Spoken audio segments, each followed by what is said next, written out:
Sa ngalan ng Ama, ng Anak at ng Espiritu Santo. Amen. Sumainyo ang Panginoon. At sumainyo rin. Mga kapatid, upang tayo maging karapat-dapat na gumanap sa banal na pagdiriwang, ating mong apinin at pagsisihan ang ating nagawang kasalanan.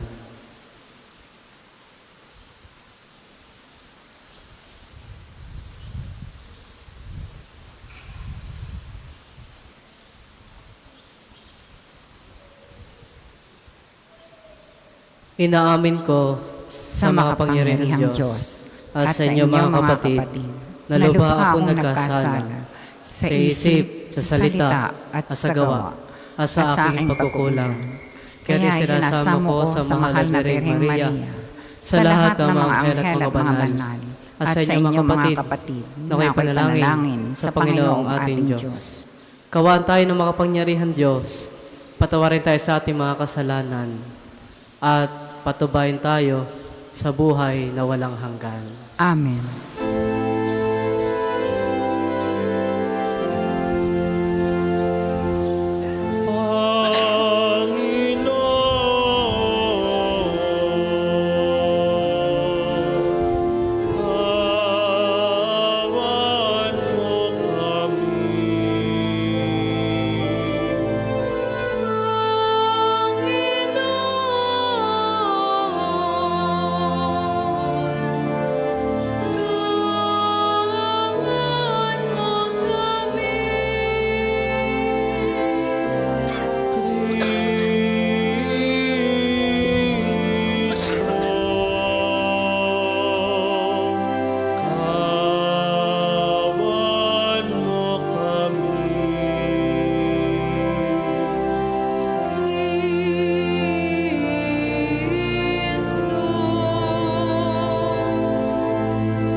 Manalangin tayo.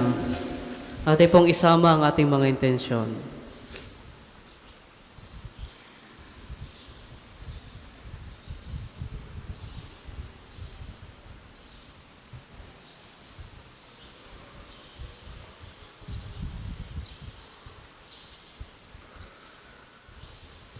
Ama naming makapangyarihan, lagi mong lingapin at patubayan kami mga kabilang sa iyo angkan. Sa tanging pag-asa naming ikaw ang nagbibigay, kami tangkilikin mo at laging subaybayan sa pamagitan ng Jesucristo, kasama ng Espiritu Santo, magpa sa walang hanggan. Amen. Magsiupo ang lahat.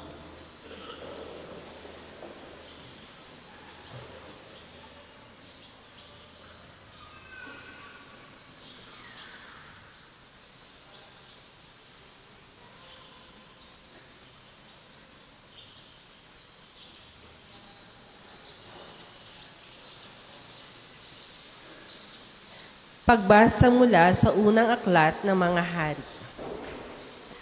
Noong mga araw na iyon, ang matatanda ng Israel at ang mga puno ng mga angkan ay pinatawag ni Solomon sa Jerusalem upang kunin ang kaban ng tipan sa Sion, ang kuta ni David. Kaya nagpunta kay Solomon ang mga pinuno sa Israel noong kapistahan ng buwan ng Etanim, ikapitong buwan ng taon. Nang naroon na ang lahat, binuhat ng mga saserdote ang kaba ng tipan. Tinulungan sila ng mga Libita sa pagdadala ng tolda at mga kagamitang naroroon. Hindi mabilang ang mga baka at tupang inihandog ni Solomon at ng buong Israel sa harap ng kaba ng tipan.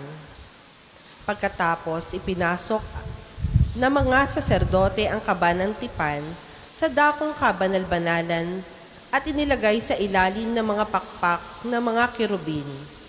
Nakabuka ang pakpak ng mga kerubin, kaya't nalulukuban ng mga iyon ang kaba ng tipan at ang mga pasanan nito.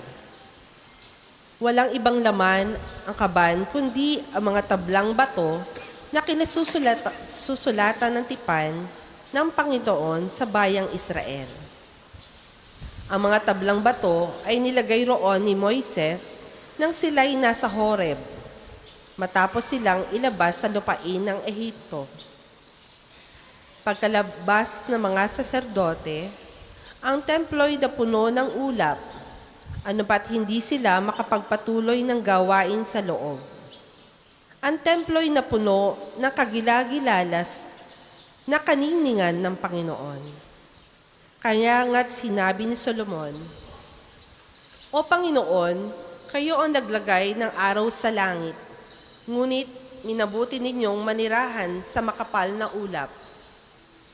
Ipinagtayo ko kayo ng isang magarang templo, isang bahay na titirhan ninyong habang panahon." Ang salita ng Diyos. Salamat sa Diyos.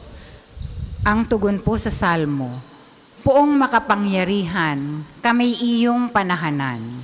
Poong makapangyarihan, kami iyong panahanan. Aming nabalita na nasa Bethlehem ang kaba ng tipan, sa bukid ng Jaar namin nasumpungan. Ang aming sinabi, ang templo ng Poon ay puntahan natin, sa harap ng trono, siya ay sambahin. Poong makapangyarihan, kami iyong panahanan. Sa inyong tahanan, Poon, pumasok ka kasama ang kabang sagisag na kapangyarihan. Ang mga saserdote, bayaang maghayag ng iyong pagliligtas. Ang mga hinirang sumigaw sa galak.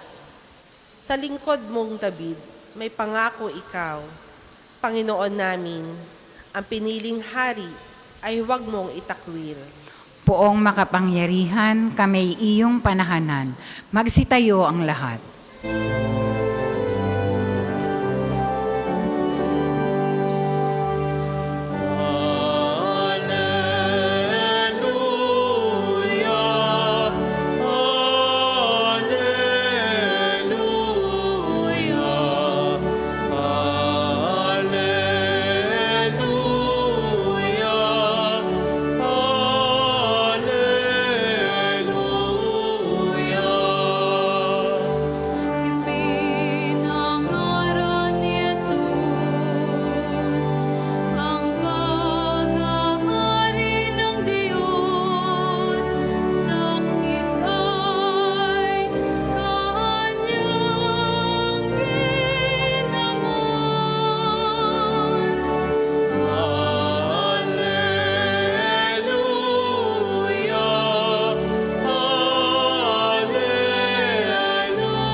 Sumayin niyo ang Panginoon. At sumain niyo rin. Ang mabuting balita ng Panginoon ayon kay San Marcos. Papuri sa iyo, Panginoon. Noong panahong iyon, si Jesus at ang kanyang mga alagad ay tumawid ng lawa at pagdating sa Genesaret ay isinadsad nila ang bangka. Panglusad nila, nakilala siya agad ng mga tao, kaya't nagmamadaling nilibot ng mga ito ang mga puok sa paligid. At ang mga may sakit na nakaratay sa higaan ay dinala nila kay Jesus.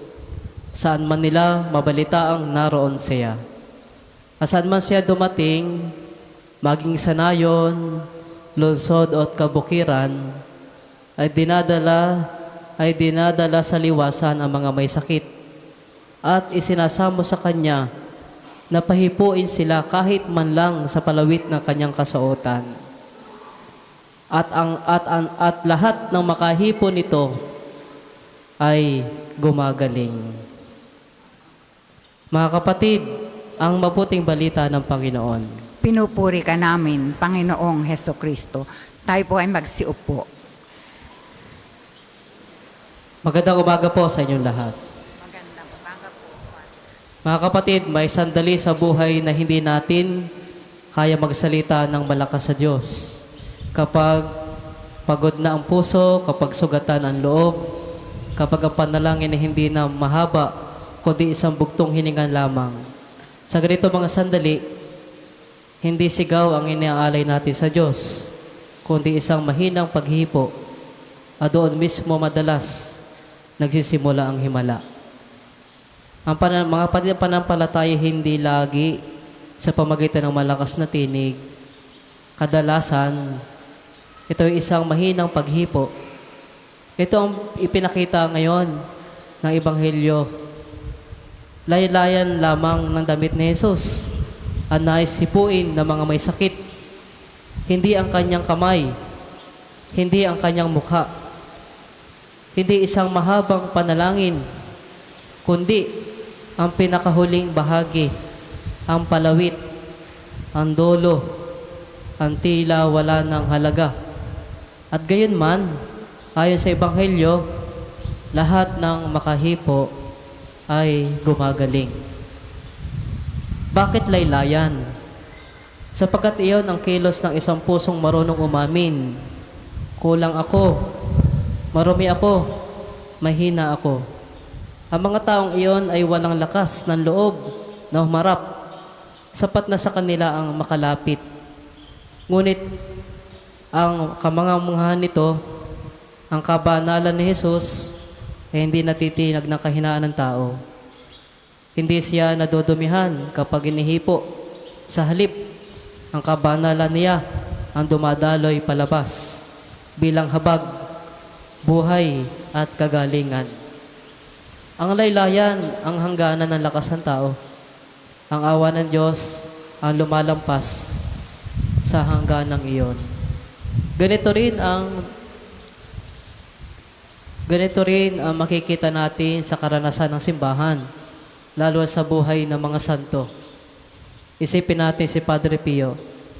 Ilan ang gumaling, ilan ang nagbalik loob, ilan ang muling nabuhay ang pananampalataya. Hindi dahil may mahika o magic sa kanyang guwantes o kasuotan, kundi dahil ang kanyang buong pagkatao ay nakapaloob kay Kristo. Kung paano ang laylayan ng damit ni Jesus ay naging daluyan ng biyaya. Gayon din, ang isang taong lubos na nagpakabanal, nagiging sisidlan siya ng grasya. Hindi dahil sa sarili niya, kundi dahil sa Diyos na kanyang pinaglilingkuran. Mapapansin natin ang isang mahalagang pagkakatulad. Ang mga taong lumapit kay Jesus at ang mga taong lumapit kay Padre Pio ay kapwa tahimik, pagpakumbaba at desperado sa pag-asa. Hindi sila humihingi ng paliwanag. Hindi sila nakikipagtalo. Ang kanilang panalangin ay simple at dalisay. Kahit ito lang, kahit hawakan ko lang, sapat na. At kailanman, hindi tinanggihan ng Diyos ang ganitong pananampalataya. Ngunit dito naging personal at mapanuri ang ating mabuting balita. Kung ang laylayan lamang ang damit ni Jesus, kung laylayan lamang ng damit ni Jesus ay nakapagpapagaling, kung ang kasuotan ng isang santo ay naging daluyan ng biyaya, ano pa kaya ang Eucharistia? Sa bawat misa, hindi na laylayan ang ibinibigay sa atin. Hindi na relics. Ang mismong katawan ni Kristo ang ating tinatanggap. Ang parehong Kristo na nagpagaling noon, ang parehong Kristo na kumilos sa buhay ng mga santo, ay narito ngayon, buhay na buhay. At narito ang tanong na hindi natin maaring iwasan. Bakit tila hindi tayo nababago? Marahil dahil sanay na tayo. Marahil dahil tinatanggap natin ang Eucharistia na walang pananabik walang pagkagutom, na walang kababaan loob. Ang mga tao noon ay gumagapang lamang, nagpipilit makahipo sa laylayan. Hindi nagbabago ang kapangyarihan ni Kristo. Ang nag-iiba ay ang ating disposisyon ng ating puso. Kaya nga po, sabi ni St. Augustine, faith is the consent of the heart to the healing touch of God. Mga kapatid, sa bawat misa, tayo ang mga may sakit na pumipila. May sugat sa konsensya, pagod sa buhay, may bigat sa puso, mga kasalanang pilit itinatago. Si Jesus ay naririto, hindi nagtatago, hindi lumalayo. Nasa altar siya, bukas ang sarili. Ang tanong ay, hindi kung handa siyang magpagaling, sapagkat lagi siyang handa, kundi kung lalapit tayo ng may pusong nagsasabing, Panginoon, hindi ako karapat-dapat, ngunit kahit ikaw lamang, sapat na. Mga kapatid, huwag nating maliitin ang maliliit na kilos ng pananampalataya. Minsan, ang isang dampi ay simula ng himala. Minsan, ang isang tahimik na pagtanggap ay simula ng pagbabagong buhay. At sa bawat Eucharistia, huwag lang tayong makontento sa paghipo sa laylayan. Hayaan nating ang buong katawan ni Kristo ang humipo sa atin, magpagaling sa atin, at magbagong anyo at baguhin ang ating buhay. Kaya mga kapatid, sa pagpapatuloy po natin banal na misa, i-dispose po ang ating sarili upang matanggap po natin ang ating Panginoon, upang maramdaman natin ang kanyang pagkilos sa ating buong pagkatao, upang ating hinihing paggaling ay mangyari at matupad sa ating buong pusong pagtanggap sa banal na Eucharistia. Amen. Para po sa mga maghahandog ng sobre, pakihulog na lamang po sa buslo.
Magsitayo po ang lahat.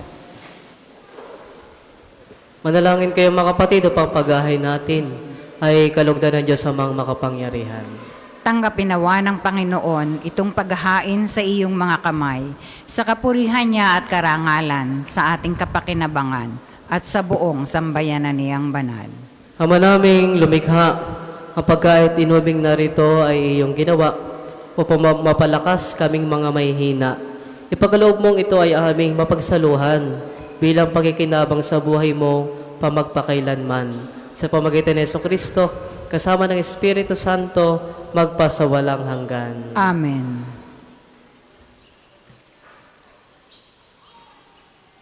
Sumayin niyo ang Panginoon. At sumain niyo rin. Itaas sa Diyos ang inyong puso at diwa. Itinaas na namin sa Panginoon. Pasalamatan natin ang Panginoong ating Diyos. Marapat na siya ay pasalamatan.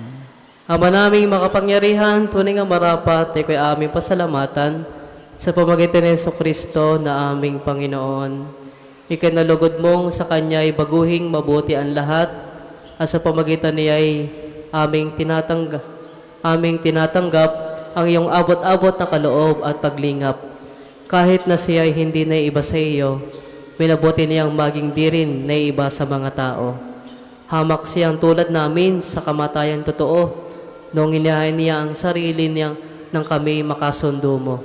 Kaya naman iyong idinangal siya at iyong itinampok upang sa lahat siya ay manguna.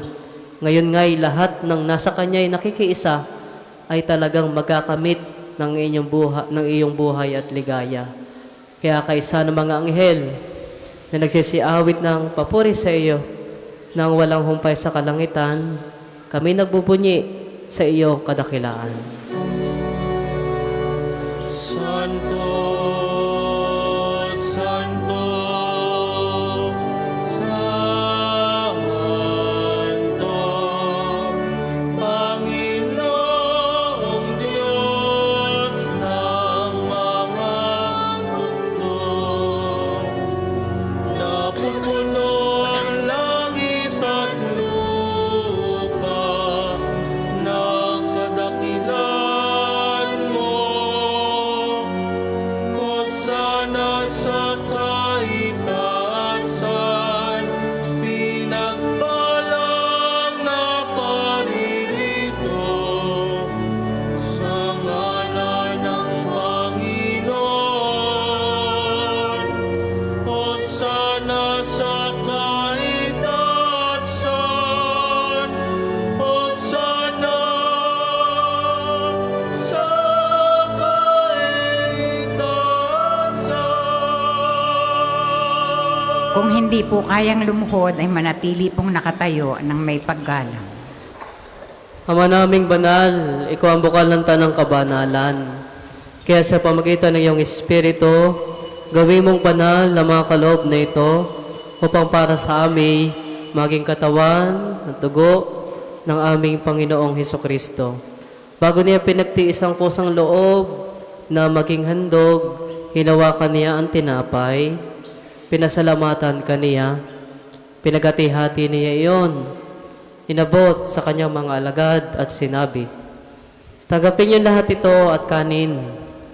Ito ang aking katawan na ihahandog para sa inyo."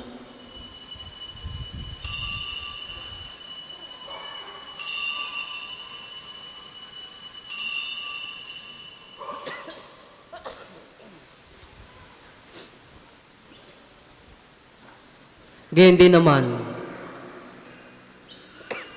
nung matapos ang hapunan, hinawakan niya ang kalis. Muli kanyang pinasalamatan. Hinabot niya ang kalis sa kanyang mga alagad at sinabi, "Tagapin niyo lahat ito at inumin. Ito ang kalis ng aking dugo, ng bago at walang hanggang tipan. Ang aking dugo na ibubuhos para sa inyo at para sa lahat sa kapagpapatawad ng mga kasalanan. Gawin ninyo ito sa pag-alaala sa akin."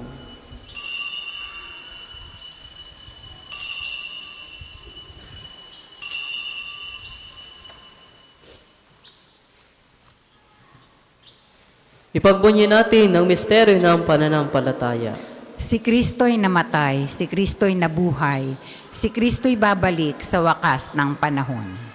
Ama, ginagawa namin ngayon ang pag-alaala sa pagkamatay at muling pagkabuhay ng iyong anak. Kaya tinaalay namin sa iyo ang tinapay na nagbibigay buhay at ang kalis na nagkakaloob ng kaligtasan. Kami nagpapasalamat dahil kami iyong minarapat na tumayo sa harap mo para maglingkod sa iyo.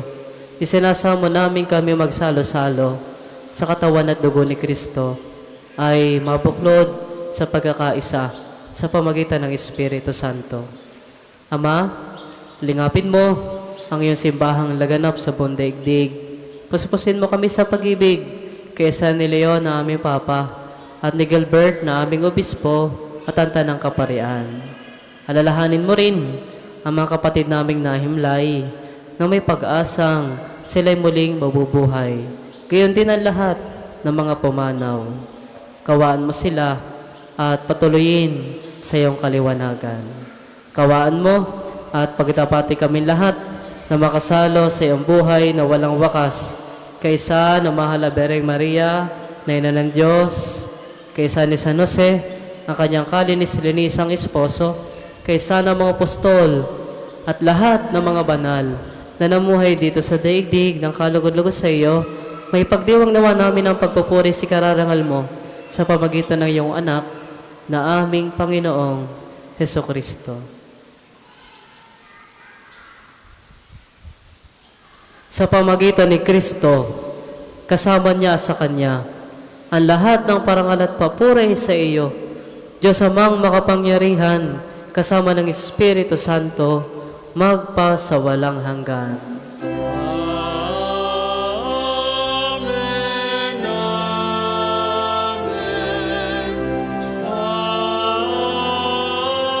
amen, amen. Magsitayo po ang lahat. Sa tagubilin na managaling na utos at turo ni Jesus na Panginoon natin at Diyos, ipahayag natin ang lakas loob.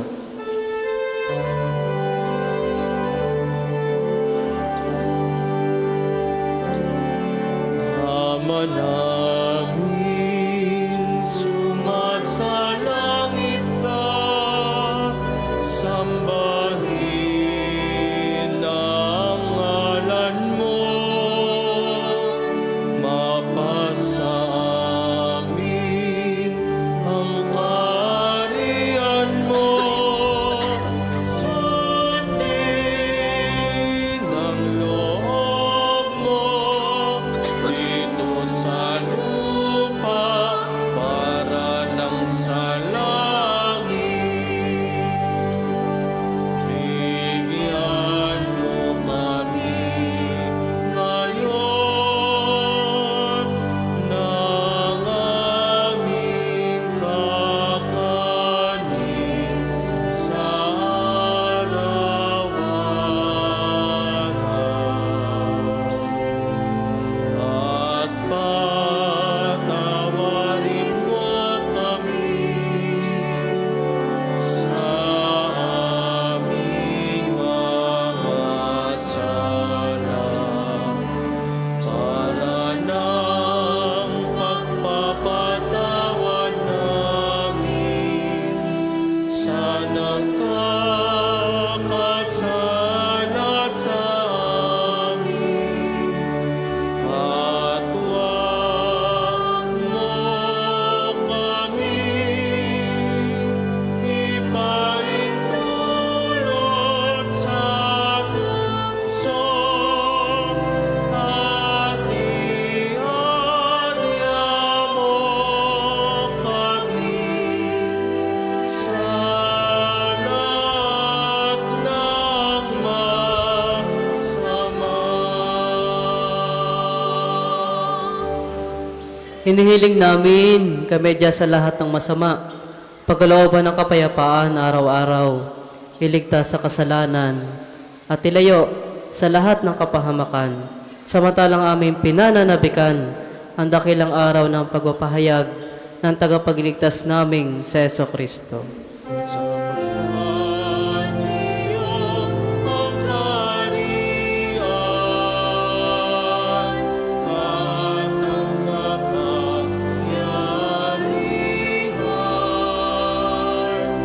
at ang kapurihan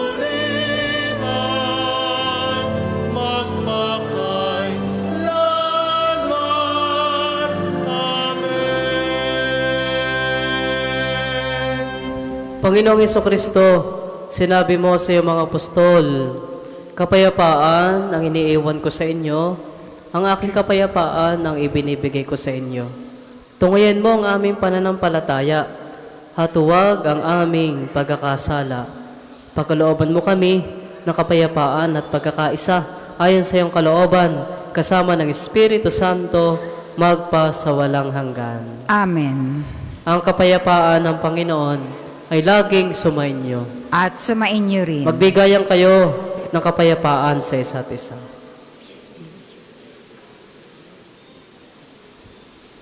Kordero ng Diyos na nag-aalis ng mga kasalanan ng sanlibutan, maawa ka sa amin.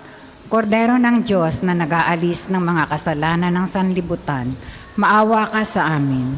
Kordero ng Diyos na nag-aalis ng mga kasalanan ng sanlibutan, ipagkaloob mo sa amin ang kapayapaan.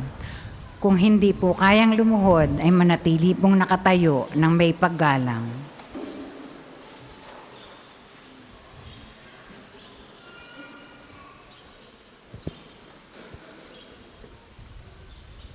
Mga kapatid, ito ang ating Panginoong Hesus, ang kordero ng Diyos na nag-aalis ng mga kasalanan na sanlibutan. Mapalad ang mga inaaniyahan sa kanyang piking. Panginoon, hindi ako karapat-dapat na magpatuloy sa iyo, ngunit sa isang salita mo lamang ay gagaling na ako.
Ang isasagawa pong second collection ay ginagamit para sa patuloy na pagpapaunlad ng parokya at pambansang dambana ni Santo Padre Pio at para sa mga pangangailangan ng matatanda at may sakit na mga pari ng Archdiocese ng Lipa.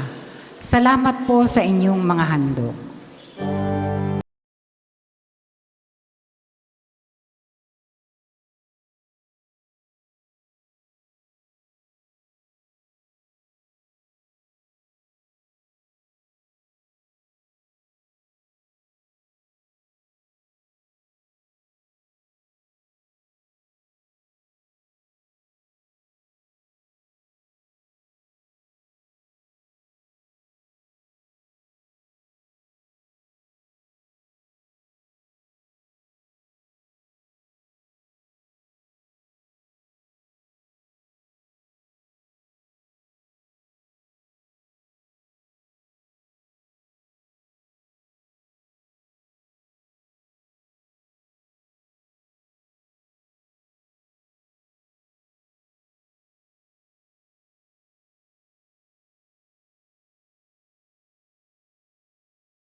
Tayo po ay magsitayo.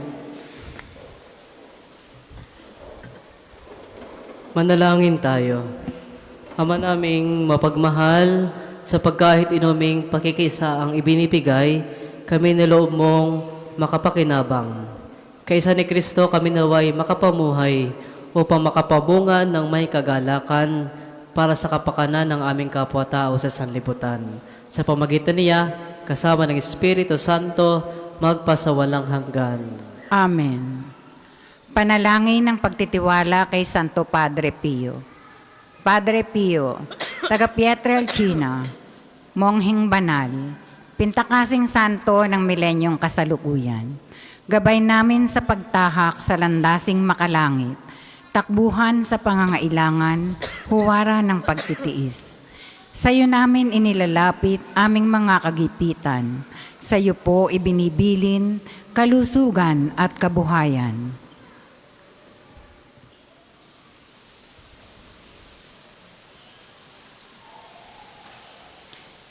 Di man karapat-dapat, kami po ay pagbigyan, bendisyonan at basbasan, maging ganap sa buhay. Lumayo nawa kami, umiwas sa kasalanan, lumapit lagi sa Diyos, maging matatag at matibay. Sa mabuting balita ng pagliligtas, turuan mo kami nawa. Sa tuwina ay makinig, magnilay at sumampalataya. Amin pong pakiusap itong mga kahilingan. Puso ay nagsisisi, nagtitikang taimtiman. Di na muling magkasala, sunod lagi sa Diyos Amang, kaisa ng Espiritu at ni Jesus na tagapamagitan. Amen. Magsiupo po muna ang lahat. Mga patalastas, una, sa inyong pagdalaw sa pambansang dambana, mangyaring pakaingatan ng inyong mga personal na gamit. Hangad namin ng isang matiwasay at maayos na pagbisita sa National Shrine. Ikalawa, nais po naming ipagbigay alam sa inyo na ang Padre Pio Healing Bundle ay available sa ating mga tindahan. Ang langis na kasama nito ay may halo ng langis mula sa puno ng olibo na binasbasa ni Padre Pio noong siya ay nabubuhay pa. Naway maging daan ang ating healing bundle sa pagkakamit ng kagalingang mula sa Diyos.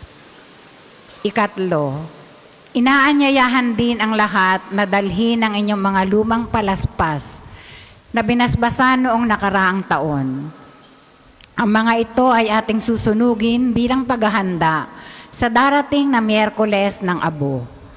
Makipag-ugnayan lamang po sa ating opisina o sa ating mga tagapaglingkod hinggil sa pagbibigay ng inyong mga lumang palaspas.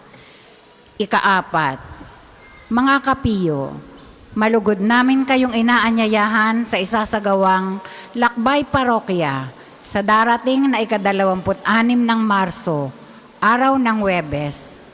Tayo ay maglalakbay sa 7 simbahan sa Archdiocese of Lingayen, Dagupan, lalawigan ng Pangasinan. Ito ay nagkakahalaga ng 3,500 pesos lamang. Para sa mga detalye at pagpapalista, makipag-ugnayan lamang sa ating opisina. Ang pagpapalista ay hanggang February 28 lamang. Halina at sama-sama tayong maglakbay habang nagninilay sa daan ng krus ni Jesus. Ang susunod pong misa ay sa ganap na ika-12 ng tanghali.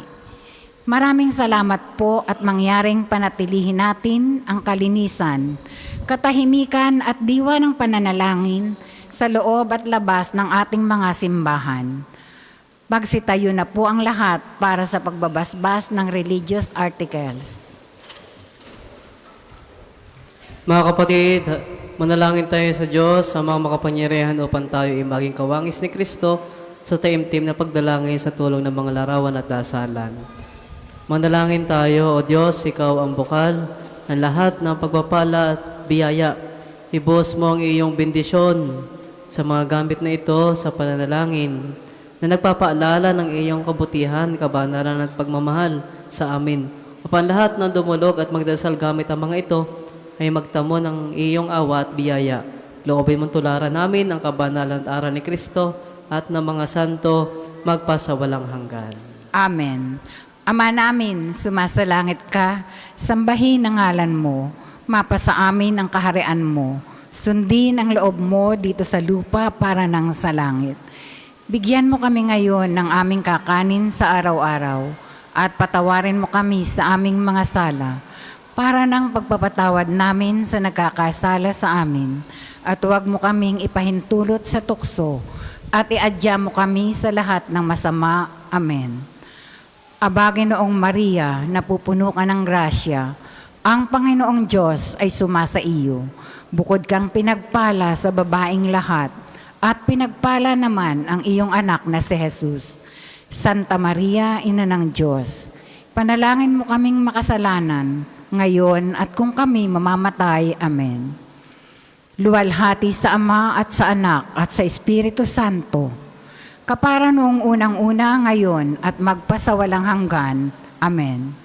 Luwalhati sa Ama, sa Anak at sa Espiritu Santo, kapara noong unang-una, ngayon at magpasawalang hanggan. Amen. Luwalhati sa Ama at sa Anak at sa Espiritu Santo, kapara noong unang-una, ngayon at magpasawalang hanggan. Amen.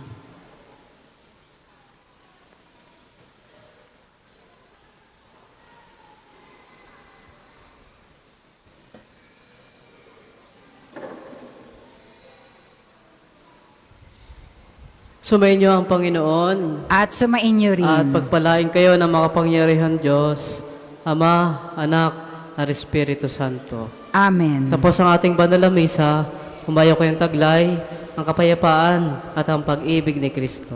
Salamat sa Diyos.